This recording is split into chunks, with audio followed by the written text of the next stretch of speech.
अरिहन्ताणं नमो सिद्धाणं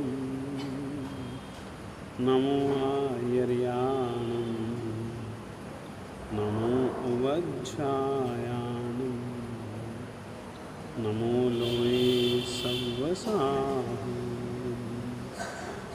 एषो पञ्चनमुक्कारो सर्वपावपनाशनो मंगलानं च सर्वेश परमं हवै मंगलम। अपन सभी जनों को इस वाक्य को नहीं भूलना है। शुक्र करा, शुक्र करा, शुक्र अपन लोग करेंगे उस परमात्मा के प्रति जिन्होंने अपने जैसे डूबते हुए जीवों को तिराने के लिए नौका बहाई। यदि उन्होंने नौका की व्यवस्था न की होती तो अपने लिए इस संसार सागर में डूबने के सिवाय कोई उपाय नहीं था। यदि हम तिर सकते हैं तो केवल एकमात्र परमात्मा के द्वारा इस संसार सागर को तिरने के लिए लगाई गई नौका पर बैठने के कारण से हम शुक्र करते हैं, शुक्र करते हैं। एक बार नहीं, हजारों हजारों बार भी नहीं, कोटि कोटि बार भी नहीं, अनंत अनंत बार परमात्मा का शुक्रिया, शुक्रिया, शुक्रिया, जिन्होंने अपने जैसे पामर जीवों को तिराने के लिए जिन धर्म रूपी एक नौका की संरचना की, ऐसी संरचना की यदि हम उसमें बैठे हों, हमें किसी भी प्रकार का संसार सागर से फिर खतरा नहीं, खतरा नहीं, खतरा नहीं। इसीलिए सबसे पहले शुक्र करा, शुक्र करा मेरे जिंदगी, तेरा शुक्र करा, तेरा शुक्र करा, तेरा शुक्र करा। फिर उसके बाद शुक्र करना किन की जरूरत है? यह नौका जिन्होंने हम तक पहुंचाई, ऐसे गुरुओं के प्रति अपने को शुक्र करना है। याद करो जिन शासन के महान प्रभावक महापुरुषों को आज तुम, जिसकी उम्र केवल 8 साल की थी, 8 साल की थी, आचार्य सिद्धसेन जी हुए। वो एक ब्राह्मण के पास में गए, ब्राह्मण को जाकर के कहा कि अरे मुझे तेरे लड़के की जरूरत है। उसने कहा नहीं। उसकी मां के पास में गए, मां तेरे इस लड़के की जरूरत है। अधिकार हम दोनों का है। दोनों ने विचार किया और कहा गुरुजी ने मांगा है तो चलो अपन गुरुजी को बच्चा दे दें। और उन्होंने अपना बच्चा दे दिया। गुरुजी मोडेर तीर्थ पर आए, मोडेर, और मोडेर तीर्थ पर परमात्मा महावीर स्वामी जी का मंदिर, और इनके गच्छ का नाम भी मोड़ था। और वहां पर आने के बाद में बालक को दीक्षा दे दी। 8 साल का बालक था। मां बाप ने अपना बच्चा देने के पहले शर्त रखी थी कि महाराज बच्चा तो हम आपको देंगे, परंतु इस बच्चे का नाम हमारे नाम पर हो। शर्त केवल इतनी, बच्चा आपका हम देते हैं, आप मांग रहे हो, हम बच्चा आपको देते हैं, परंतु इस बच्चे के नाम के साथ हमारा नाम अमर रहना चाहिए। गुरुजी ने कहा था वो भी सही, मगर बच्चा चाहिए। पिता का नाम था बप्प और मां का नाम था भट्टी, और इस बालक का नाम रखा गया बप्प भट्टी। दीक्षा के समय नाम बदला जाता है। गुरुजी ने नाम रख दिया भद्रकीर्ति, मगर इतिहास में यदि प्रसिद्ध हुआ हो तो भद्रकीर्ति नाम से नहीं, बप्प भट्टी नाम से प्रसिद्ध हुआ। 8 साल की उम्र है, तीर्थ भूमि है। गुरुजी ने बप्प भट्टी को एक मंत्र दे दिया और कहा कि अरे और कुछ नहीं, ये मंत्र गिनना। ठीक है गुरुजी, आशीर्वाद दो, श्रद्धा से गिनना, एकांत में गिनना, मन में गिनना, सरस्वती में मन को स्थिर करके गिनना। मन भी शुद्ध हो, तन भी शुद्ध हो, शांत वातावरण हो, ऐसे समय गिनना। गुरुजी ठीक है, इन सूचनों के बजाय भी आपसे आशीर्वाद चाहता हूं, आशीर्वाद से गिनूंगा। ठीक है, जाओ बेटे, तुमको सिद्धि प्राप्त हो। गुरु ने भी दिल से आशीर्वाद दे दिया। रात को 12 बजे, रात को 12 बजे बैठ गया, मन को स्थिर कर दिया। और मन को स्थिर करने के बाद में अचानक ये देवी मां प्रकट हो गई।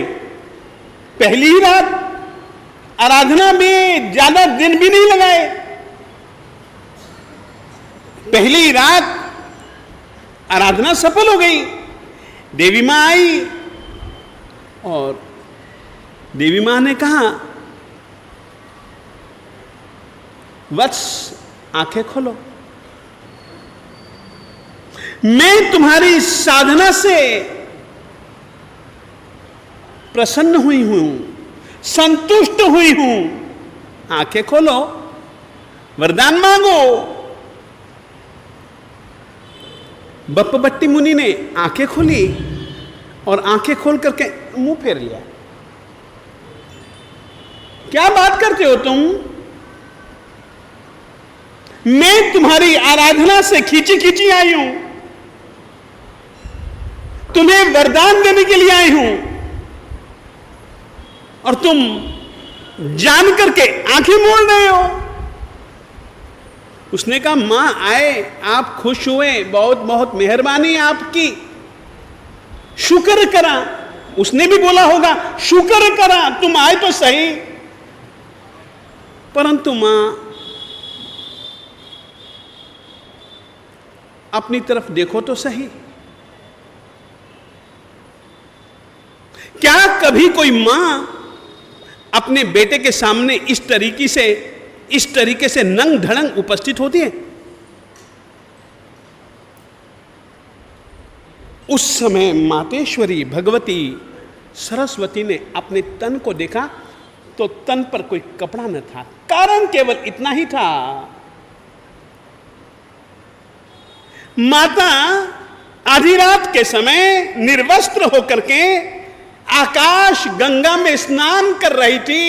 और उस समय यह भद्रकीर्ति बप्प भट्टी मंत्र आराधना करता है, नक्षत्रों को, तारों की स्थिति को जान करके।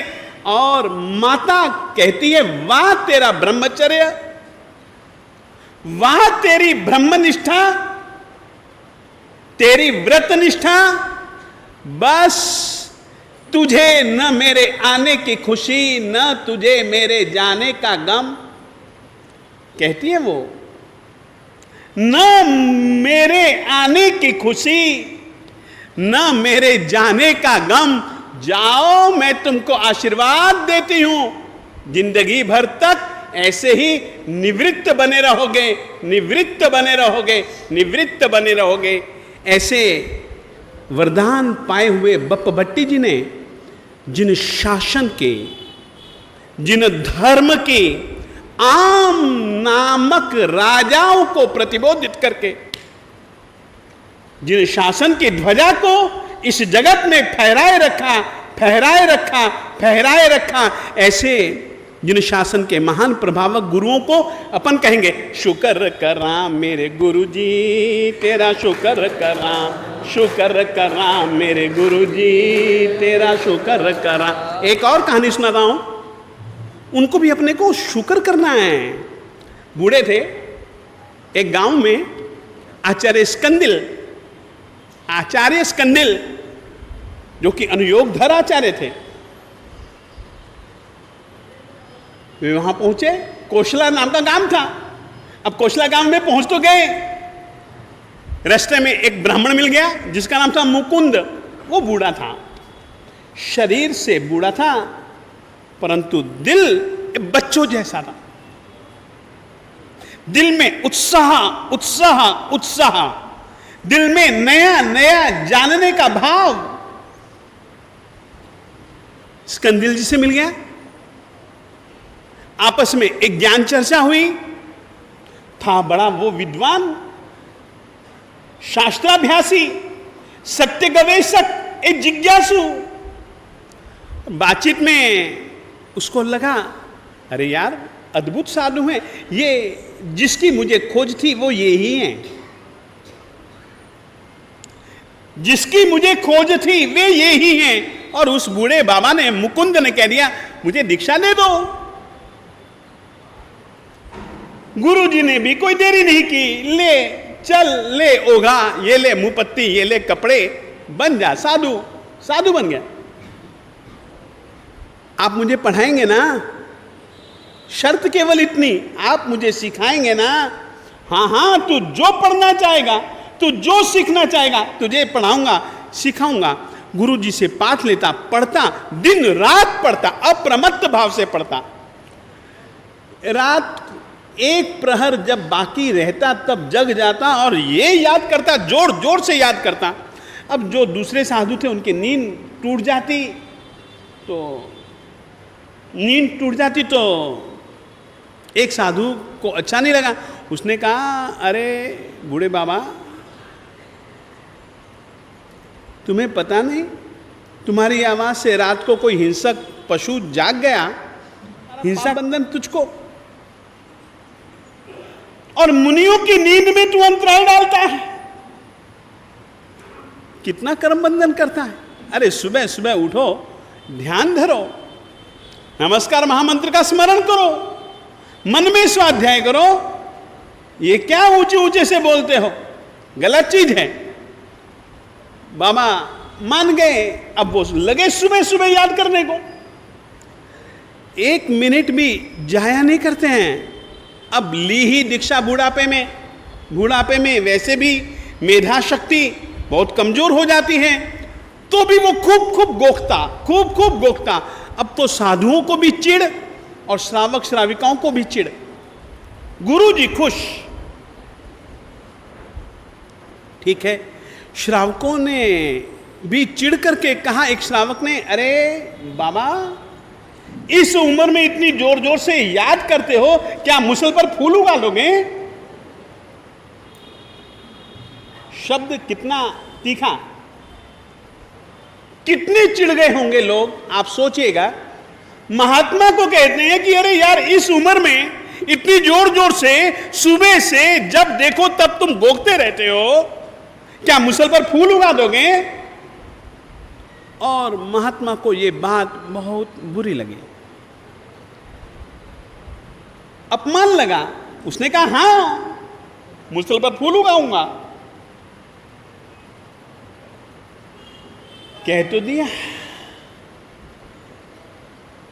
और मुसल पर फूल उगाने की बात सोचा और गुरु जी से आज्ञा ली। ये भरूच नगर की बात है, भरूच की। भरूच में नालिकेर बस्ती नाम का एक मंदिर था, परमात्मा का मंदिर था। वहां चले गए, वहां सरस्वती माता की मूर्ति थी। मूर्ति के सामने बैठ गए, या तो कार्य सिद्ध करूंगा या फिर देह गिरा दूंगा, मर जाऊंगा। चारों प्रकार के आहार का त्याग करता हूं मां, तेरे चरणों में तेरे मंत्र की आराधना करूंगा, या तो सिद्धि दे या फिर प्राण ले। याद रखिए, संकल्प के बिना और उत्साह के बिना कभी भी सफलता नहीं मिलती है। बैठ गया, 21 दिन तक बैठा रहा। कितने दिन?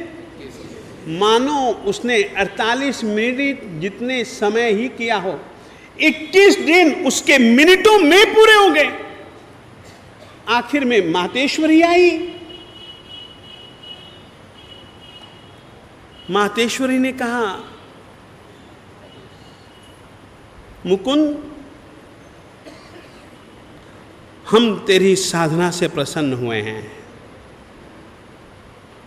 और तेरी साधना से प्रसन्न होकर के तुझको आशीर्वाद देते हैं। सर्व विद्या सिद्धो भव, तू सभी विद्याओं में सिद्ध बन गया, तू सभी विद्याओं में सिद्ध हो जा। माता ने आशीर्वाद दिए और मां चली गई। मां के जाने के बाद में वो तो बस गदगदित होकर के खूब खूब प्रणाम करता है। बूढ़ा मुनि, वृद्धवादी मुनि बहुत उनको प्रणाम करता है। और बाद में जैसे ही चेतना आई वैसे ही उसने अपने पात्रे संभाले। अब 21 दिन का पारना था, गोचरी लेने के लिए खुद निकले। एक व्यक्ति के घर पर गए, उसने महाराज को बोहराया और महाराज ने बोहरते बोहरते देखा कि घर में मुसल पड़ा है, मुसल। और बात याद आ गई मुसल को देखते ही कि अरे यार, मुसल पर फूल उगाना है। उसने मुसल भी मांग लिया और चौराहे पर गए, लोगों को इकट्ठा किया और लोगों को इकट्ठा करके मुसल तो यानी कि लकड़ का होता है, और सूखा लकड़ा, और यूं करके उसने खड़ा यूं गाड़ दिया। गाड़ने के बाद वो श्रावक भी वहां खड़ा था, जिसने कहा था कि क्या मुसल पर फूल उगा लोगे। और इसने, मुनि ने भगवती मातेश्वरी सरस्वती माता का ध्यान किया, उसका स्मरण किया और कहा, भारती, भगवती मातेश्वरी सरस्वती, तेरी कृपा से हम जैसे वादियों में प्राज्ञ कहलाते हैं, तो फिर क्यों नहीं इस मुसल पर फूल उगल जाए, फूल उग जाए। यदि ये बात सच्ची हो तो सचमुच में पानी के कुछ जो त्रिपनी में पानी था वो डाला और मुसल पर फूल उगाए। और उगने के बाद सभी के मुंह बंद हो गए। ऐसे दृढ़ निष्ठा के धनी। और उन्होंने घोषणा की, जिस पंडित को, इस पृथ्वी पर रहने वाले जिस पंडित को खरगोश के सींग, इंद्रधनुष का प्रमाण, ऐसे 4 वाक्य उसने बोले। जिसको ये वाक्य अच्छे नहीं लगते हो वो व्यक्ति वृद्धवादी से शास्त्रार्थ करे। और सचमुच में उस समय वृद्धवादी जी महाराज साहब, धरती पर ऐसा कोई पंडित नहीं था जिसने अपनी हार न मानी हो। और इतना ही नहीं, सिद्धसेन दिवाकर, जिनके संस्कृत के ज्ञान के आगे सभी जन लोहा मानते थे, वो अपने आप में धरती का एक ऐसा पंडित था जो कि अजेय था। उसको जब पता लगा कि मेरे सामने कोई दूसरा पंडित खड़ा हुआ है, आता है, जंगल में ही दोनों जनों का विवाद खड़ा हो जाता है। और जो निर्णायक थे उन्होंने कहा, तू चुप रहे, और ये बूढ़े को बोलने दे, क्योंकि ये वृद्ध थे, शरीर से बूढ़े थे, बूढ़े को बोलने दे, तेरी अब बकवास बहुत हमने सुन ली। सिद्धसेन दिवाकर को वे लोग कहते हैं। और ये महात्मा भगवती मातेश्वरी सरस्वती का जिनको वरदान प्राप्त है, ये उन चरवाहों की भाषा में उनको उपदेश देते हैं और सचमुच में कहते हैं ताड़ी बजा करके, ये जीता ये हारे। ऐसे जैन शासन के महान प्रभावक वृद्धवादी जैसे व्यक्ति के लिए अपन लोग गीत गाएंगे, तेरा शुक्र करा गुरु तेरा, शुक्र करा, शुक्र करा गुरु तेरा, गुरु शुक्र करा गुरु तेरा, शुक्र करा। एक और कहना चाहता हूं, एक बात, ये बात इसलिए कह रहा हूं कि ऐसे ऐसे ऐसे ऐसे जैन शासन के महान प्रभावक आचार्यों का मंदिर कहीं नहीं है।